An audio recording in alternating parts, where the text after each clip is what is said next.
Linis, chika. Bel Mariano tinanong ng mga katkater at sausawera.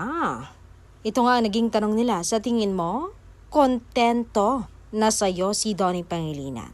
Saad ni Bel, oo naman, pero tignan natin pag nagtagal. Kasi sabi nga sa akin ng daddy ko, sabi niya, wag na wag ka makikipagrelasyon sa lustful men. Yung lalaking hindi kayang kontrolan at talunin ng kanyang pagnanasa.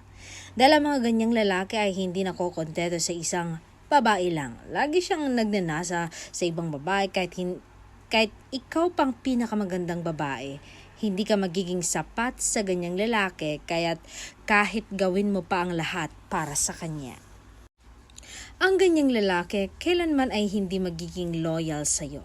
Kasi lagi ang magsisinungaling sa'yo at patuloy na naghahanap ng iba kapag nakatalikod ka at ang kawalan niya ng kontrol sa sarili niya ay hindi mo kasalanan dahil yan ay karakter niya. Lagi siyang naghahanap ng atensyon ng iba na nagpapatunay na mahina siyang nilalang at kahit gaano kakabuti sa ganyang lalaki, maglolo ka at magloloko pa din yan dahil sa inuuna niya ang pagnanasa at hindi kayang makontento. Binabaliwala niya ang totoong pagmamahal dahil mas mahalaga sa kanya ang validation ng iba para sa kanyang ego.